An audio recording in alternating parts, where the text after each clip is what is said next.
Good evening. Anusha from Jharkhand, Ranchi, Mandal. एक बार फिर से यहाँ पर उपस्थित आप लोगों के लिए।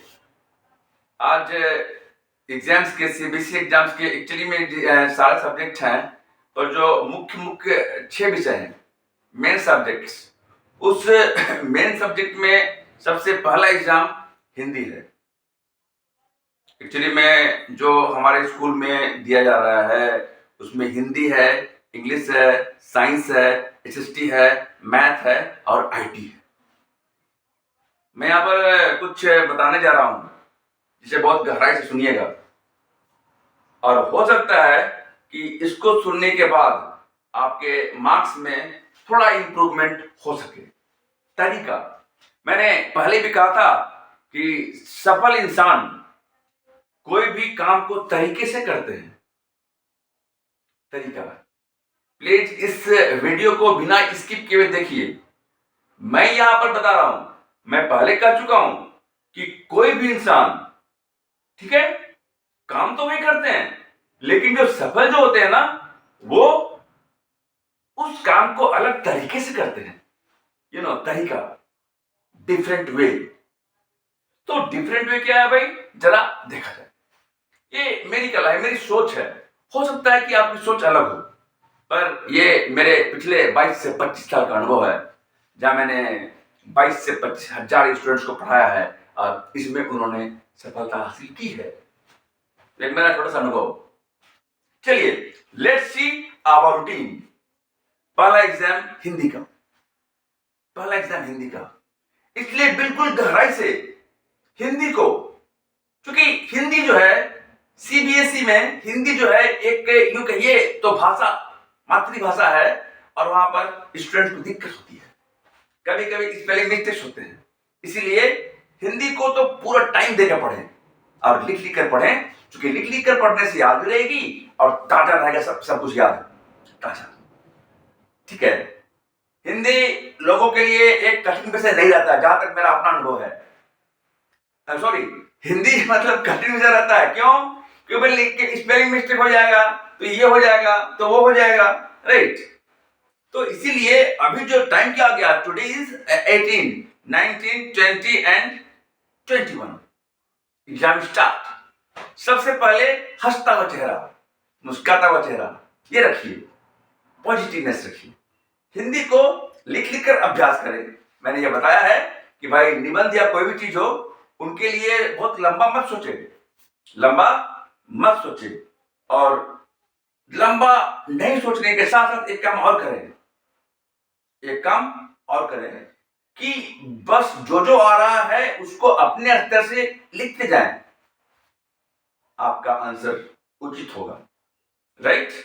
आप ढंग से दे पाइएगा, अंडरलाइन करें। मैं पहले बता चुका हूं, ज्यादा बताने की जरूरत मेरे को नहीं है। आगे बढ़ते हैं।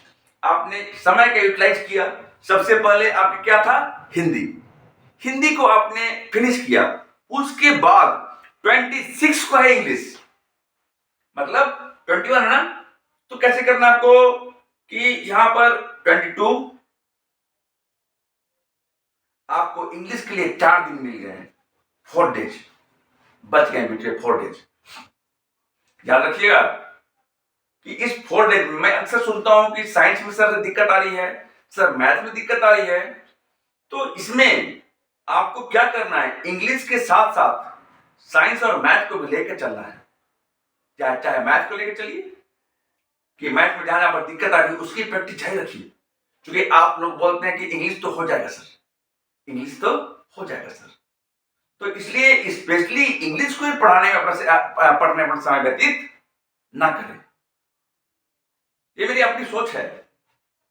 अक्सर स्टूडेंट बोलते हैं साइंस और मैथ का हवा बना के रख दिए हैं, जबकि ये कुछ है नहीं। अगर मेरी टेक्निक से चले होते तो शायद, मतलब कि ये साइंस और मैथ हवा नहीं बनता भाई। शायद बोल रहा हूं, ये मेरे अपने विचार हैं। अब क्या है कि मैं जान रहा हूं कि जो लोग मेडिसिन कर रहे थे रेगुलर, उनका मेडिसिन तो छूट गया होगा। क्यों? एग्जाम नजदीक आ गया, पढ़ना ज्यादा जरूरी नहीं।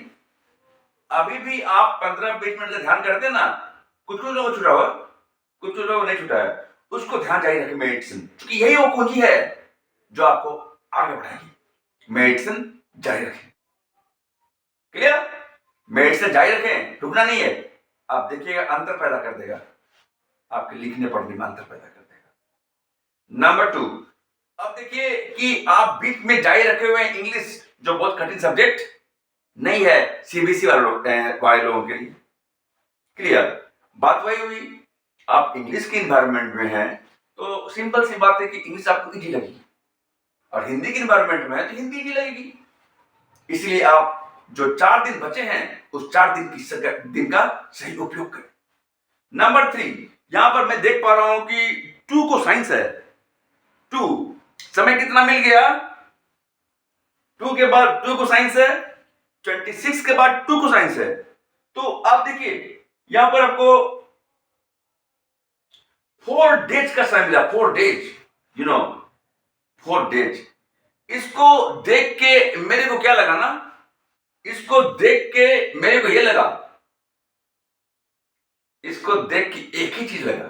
क्या लगा?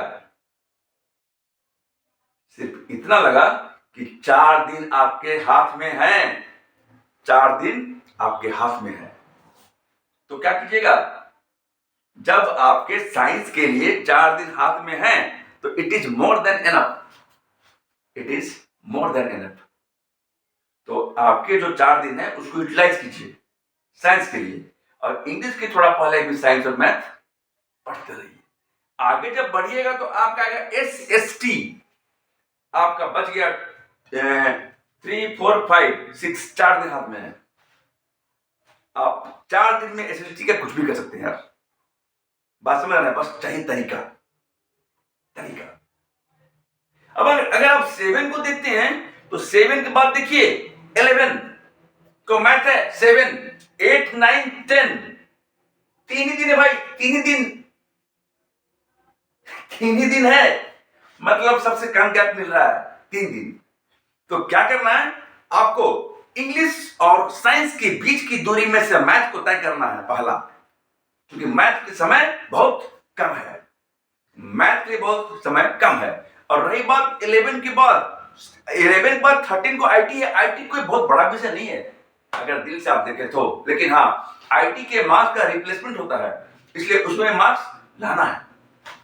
आईटी को तैयारी अच्छी तरह करें, you can go through books, you can go through your practice sets, right? और उसमें आईटी में भी नंबर लाना है तो बीच में कभी कभी आप आईटी को भी दे सकते हैं, क्योंकि समय कम है उसके लिए। लेकिन हाँ, जहां तक मैंने गहराई से देखा, मैथमेटिक्स का समय कम है 3 दिन। तो जहां तक मैं कहता हूं 10 टाइम रिवीजन टेक्निक, जो मेरे अक्सर स्टूडेंट जानते हैं, जो मेरे वीडियोस को रेगुलर देख रहे हैं, जो मेरे वीडियो में दिए गए हैं, तो यूटिलाइज कैसे करना है, लिख लिए करना है। कैसे लिखना है कि ये लिखिए, ऐसे लिखिए, उसका तरीका क्या है, तरीका, और यही तरीका आपको अंतर दिलाएगा। याद रखिए, यदि आपने अब तक मेरे चैनल को सब्सक्राइब नहीं किया तो कर लें, क्योंकि अभी मेरे बहुत सारे ऐसे पोस्ट आने वाले हैं जो कि एग्जाम तक आपकी हेल्प करेंगे, आपकी मदद करेंगे और आपको आगे ले जाएंगे। फिलहाल आप क्या कीजिएगा, अभी मैंने कहा था कि भाई ये क्या है, मैं क्या बना रहा हूं, मैंने कहा था कि अंतिम ओवर की बल्लेबाजी इसकी मत कीजिएगा, बहुत बड़ी बात है। अंतिम ओवर की बल्लेबाजी है भाई, अंतिम ओवर की बल्लेबाजी, अंतिम ओवर की बल्लेबाजी। 6 गेंदें आपको चाहिए, 22 रन, 24 रन, 26 रन। आप सामने खड़े हैं क्रिकेट के भगवान सचिन, रमेश, तेंदुलकर खड़े हैं, कुछ भी हो सकता है। और कुछ भी क्या होगा, हर कुछ हो सकता है। खड़े हैं यहाँ पर महेंद्र सिंह धोनी, कुछ भी हो सकता है। विराट कोहली, कुछ भी हो सकता है। हमारे जितने बड़े बड़े क्रिकेटर हैं ना, सब कुछ हो सकता है, खड़े हैं सामने, है ना। इसीलिए अंतिम ओवर की बल्लेबाजी है ये, और अंतिम ओवर की बल्लेबाजी में यदि आप डट कर खड़े रहें तो आप कुछ भी कर सकते हैं। यस, लेकिन हाँ तरीका चाहिए, तरीका। और वही तरीका मैं आपको बता रहा हूं कि क्या करना कैसे है, what is the planning, what is the way that you have to go for good marks, for good marks. ये तरीका जो है ना आप में अंतर पैदा कर देगा, और आप ही हैं जो एक अच्छे मार्क्स को लेकर आएंगे। चलिए, ये मैं आपको बता दिया पूरी तरह से। एक बार इसका अनुपालन करें और देखें कि कैसे कर सकते हैं। मैथ और साइंस का लिख के अभ्यास करें, हिंदी का लिख के अभ्यास करें। एसएसटी के लिए पॉइंट्स कैसे बनाना है मैंने पहले बता दिया है, और कैसे उसको कन्वर्ट करना है ये मैंने बता दिया है। बाकी बातें बाद में। हंसते रहिए, खुश रहिए, मुस्कुराते रहिए, बिना स्ट्रेस को लिए हुए हंसते हंसते एग्जाम के लिए निकलिए और देखिए कि आपके एग्जाम जाते कैसे अच्छे हैं। अरे हम उदास होकर उदास चेहरे के साथ क्यों घुसे?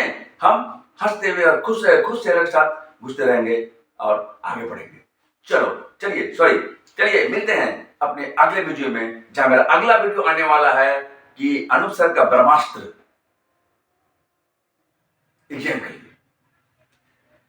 हंसते रहिए, खुश रहिए, मुस्कुराते रहिए, खुशियां बांटिए। जय हिंद, जय भारत।